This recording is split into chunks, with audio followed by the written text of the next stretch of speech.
One में अभी हम सीखने वाले हैं English through news headlines part 6। The Hindu का ये न्यूज आर्टिकल है जो कह रहा है as floods wreak havoc across the northeast, PM Modi reaches out to state leaders and pledges support। अब इसका मतलब क्या हुआ, हिंदी मतलब क्या होता है, पहले वो देखते हैं।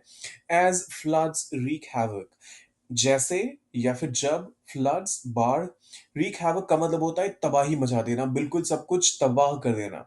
अक्रॉस द नॉर्थ ईस्ट मतलब नॉर्थ ईस्ट के किसी एक जगह की बात नहीं है, पूरे नॉर्थ ईस्ट की कहानी है ये। तो जब ऐसा हुआ तो पीएम मोदी, प्रधानमंत्री मोदी रीचेस आउट, पहुंचते हैं, संपर्क करते हैं टू स्टेट लीडर्स, जो वहाँ के राज्य के मुखिया हैं, जो जो मुख्यमंत्री हैं, उनसे संपर्क करते हैं। एंड प्लेजेस सपोर्ट, आश्वासन देते हैं कि उनको समर्थन या फिर सहयोग किया जाएगा। ये रहा हमारा फाइनल स्टेटमेंट। जब उत्तर पूर्व में बाढ़ ने तबाही मचाई, तब पीएम मोदी ने राज्य के नेताओं से संपर्क किया और सहायता का आश्वासन दिया। अब एग्जाम्पल के तौर पे पहला स्टेटमेंट आता है, पहली चीज तो ये आती है कि इससे की लर्निंग क्या हुई।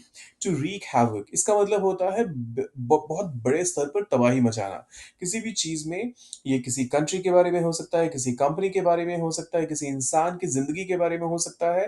तो रीक हैवक का बहुत लार्ज यूज होता है, और बहुत लार्ज स्केल पे जब कुछ होता है तो उस केस में, अब छोटा मोटा लॉस अगर होता है तो उस केस में रीक हैवक टाइप के इडियोमेटिक एक्सप्रेशन का इस्तेमाल मत कीजिएगा।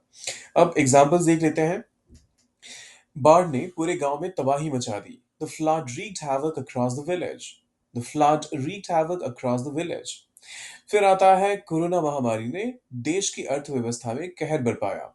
The Covid pandemic wreaked havoc on the country's economy। ये ध्यान दीजिएगा, wreak havoc नहीं होगा यहाँ पर। wreak जो है वो हमारा वर्ब पार्ट है, तो उसी का जो वर्ब टेंस होगा वो चेंज होगा।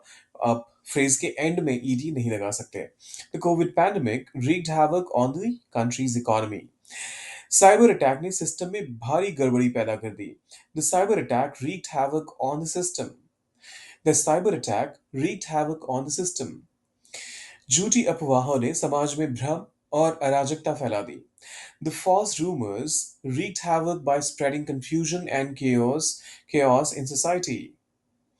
The false rumors wreaked havoc by spreading confusion and chaos in society। और ये आखिरी वाला, तूफान ने तटीय इलाकों में तबाही मचा दी। इसको कीजिए ट्रांसलेट, डालें कमेंट सेक्शन में। तूफान के लिए आप इंग्लिश में कहते हैं स्टॉर्म, और तटीय इलाकों के लिए आप कोस्टल रीजन का इस्तेमाल करेंगे। तो इसको कीजिए ट्रांसलेट, डालें कमेंट सेक्शन में, और जाने से पहले सब्सक्राइब, लाइक और शेयर वो जरूर कर दीजिएगा। आपको भी पता है ये आपके लिए फ्री है, लेकिन मेरे लिए बहुत बड़ा इंकरेजमेंट। मिलते हैं जल्दी ही।